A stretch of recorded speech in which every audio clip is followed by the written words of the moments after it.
Musa peygamber haktı. Adacık üns verip dinleseniz, adacık şükürlüğün içine girseniz, ken manileri, ken zatları çıkarır. Şoň üçin adacık doğrak diýmen, haýyş eden ýetdemiz üçin. Oğul Allah'm, Peygamber Musa'm goýnyň piri bolup, hepde de bir gedek beýik Allah Taala bilen gepleşer eken. Arasynda Cebrail perişte bulary dilmaçlyk eder eken. Güllüň burununa Peygamber Allah Taala bilen gepleşek diýdi. Habar ýolladylar. Eger Musa Peygamber bilen gepleşek bolsa, ertir namazyny okap, günnöwer tarapa ýöresin. Öňünden ilkinji kanady gömsin, ikinjini ýutsun, üçüncüden gaçsyn diýip habar ýolladylar. Bu näçyny kaçanym Allah'm diýip ertir namazyny okap ýoly rawany boldy. Öňünden bir jam çykdy, bir okary. Gözüň deşik gelýän gyzyldan altyndan bay Allahjan. Göm diýen zadyňyz bu boljak bolsa aýdyma gaýdaýsam mukamy bir warym diýdi. Öyle gel diýenden çykmaýyn diýip ýankyny gömdi de inni ýut diýen zadyňyz bir dag görni. Dag gittikçe kişelip monju kimin bolup galdy. Muny da ýudup gaç diýen zadyňyz bir hayat çıktı. Eylesinden aylanyp gelse çeşmecik akıp dur. Adam sığar aljak yer koyup dur. Musa peygamber içine sümülüp girse çar bağlar, irimişler bişip, çeşmeler kadalaşıp akıp, bilbilden kuşlon ovalar adamı yerip beyhuş edip alıp baryadı. Peygamber öz yolunu bir yolda çıktığını devam ettirdi. Sehel yörep neler? Öňünde bir perizat saçlarını yayıp nez kereşmeler edip gel Musa gel çekinme gel diýdi. Bay Allah zannedi. Gaç diýen zadyňyz ulat boljak bolsa kaya almam fardy iş boldy zan Allah'm. Ne edip men bundan gaçaýyn meni goýubermez bu diýip ýadyragyna bardy da. Gel Allah janyň diýenden çykmaýyn diýip girendi deşiginden çykyp öýüne gelip akşam namazyny okap Allah jan çağırdy. Edýdi Allah'm, kudreti güçlüm, asmanı, zemini, hayvanı, insanı yaradan Allah can. Sizden başka kimimiz var bir varım. Yani birinciyinden gömdürmelem değerlerini tohum tişime yettiğe de ahirim dedi. Ol hayır sovağınızdır. Gömeğin deyip o vadı geldi. İkinciyi ne ettiniz? Dağ edip, moncuk edip, ululdup, küçelttiniz. Bu ne emettiniz kadıydı? O da kahırdır. Yuttun peygamber dedi. Canım Allah'ım, üçüncüden agasmallalım, onut maşgal eken, govda adam men tanıyarım eken ayıbı dedi. Şundan agasmallalım, canım Allah'ım deyse, tovu, estağfurullah diyerler. O da kıyvattır, gaçkın peygamber dedi. Bolursu yerde görünü verseniz, derrim kıyvatı alarsınız dedi. Hay canım Allah'ım, size dönüyün ediydi Allah'ım, biruneme kurvanlık yetip geldi. Bir de neyeme üşirip veriyeniz deyse, sizi bulamak kişirecek dedi. Önküde bulamak, ondan önküde bulamak, bir de şu edek bulamak yiyecek değil Allah'ım dedi. İyimeten önküyünü yağlı gidin de bir suğulu güzerin başında berk gizlenip yatın gözünüz ne hemen görüyor. Yine bir çatmacık yatanıp seyredip yatır. Güzerin başına bir adam gelip durunan ödeyağlı dursudan bir kana inip suğsak gelen kişi ilgilenine cüzünden hep esli altının asırını ödü bilmedi. Başka bir adam su şeyinip bir serese yalpırlap duran altınlar. Allah can verenler şey verirken deyip çuva vurdu da verdi yoksa önüne taraf. Bir yeşekli adam gelip yeşecuğunu örkleyip iyisi aydan örkölü. Bir gov köle ökeni demediğin zimalı inip uka gitti. Hel kıkıdılık asırk giden adam ağdına köpü edip yetip bile yaşıl tur men o kıdıllan beriydina. Men gıdıllamı gaytarıydın deyip ay tovu estağfurullah di. Mena gıdıl göremmek tovu deyip gayt çok oldu. Kahır kapırdır diyilen edip kellesini alıp suadın da gidiverdi. Musa peygamberin gözü kanı düşüp men bir gaydayın Allah can. Men bir şutaydan yiteyin deyip durkanırdan bir kervenler yetip geliyor. Gel şunun bir göreyin hanniydi. Hemişeki su içen düğülen bir su içmen boğlap dıdap başladı. Kerven başaydı güdör varlan adamlar dedi. Yine gövren bir yerden, kellen bir yerden çıkardılar. Haçan öldürülüpdür diýse kızgınam gitmeýändir, şu wagt öldürülen neydi? Onda daşa giden näler ol töwerekdedir han gözläliň diýip her kim mürşepin düýüne gir bir Musa peýgamber sowrup çykardy. Men näle adamlar? Däl homen, däl men diýip diýmäkä urup ýenjip ölmez gülmez ýatyryp gitdiler.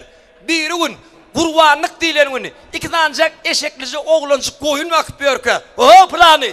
Musa diýdimi diýýärli diýip eşege basdylar da allalar gitdiler öýüne tarap. Ine Musa tapyldy bolup her tebip öz emin etdi. Her molla öz dowasyny okudy. Ýöne aňyrak ýatanyň bir aýt adamlar guur köseni ýaňydy muňa bulamak gerek diýdi. Muň damagyndan bulamakdan başga zat geçjege şu nämeňden ok ertire bir ýöne de jogap beremok diýdi we.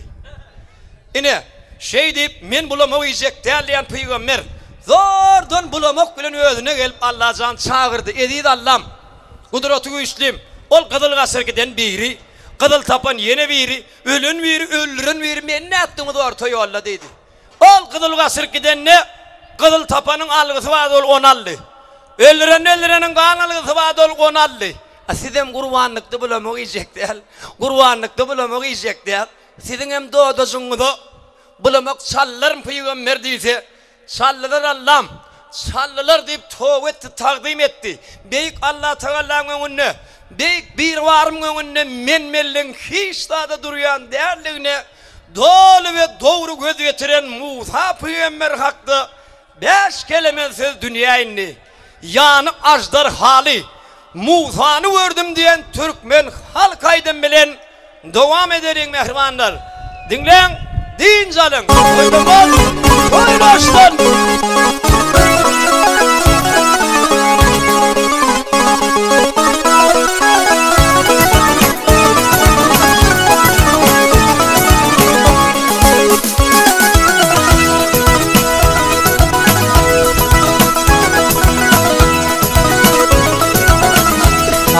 Yalan seni gördüm yoksun ve patı.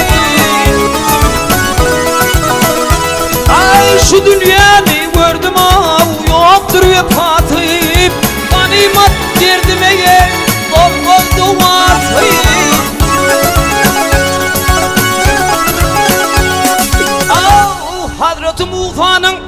Hazreti Musa'nın golluk hasatı. Yani ajdar haliye Musa'nı verdim. Beklaveyni oh yarım.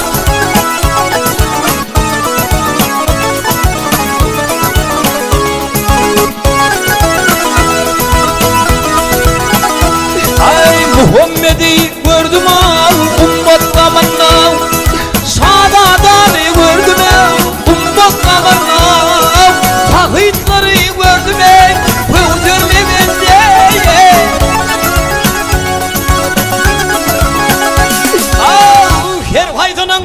Her haydının vardır kesi bulundu. Himmi oğluyup himmi oğlu bilen alayını verdim. Meddağıydı oh yarım.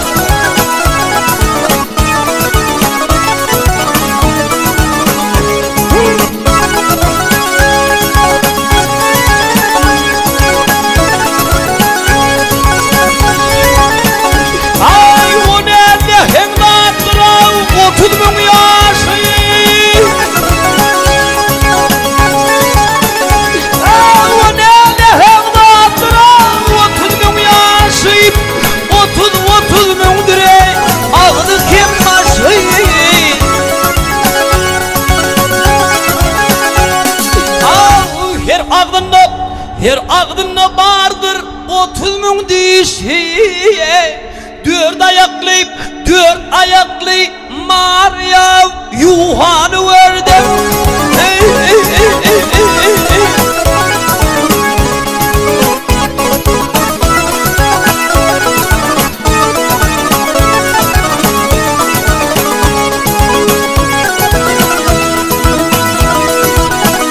Ay seni verdir hakeşittin bu seni. Ayılsın kör olsun düşmanım dedi.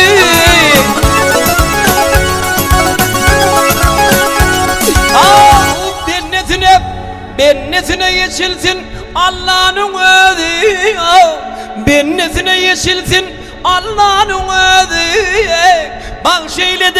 Bağışeyledim nur yok imanı verdim. Ben bağlayayım. Oh yarım.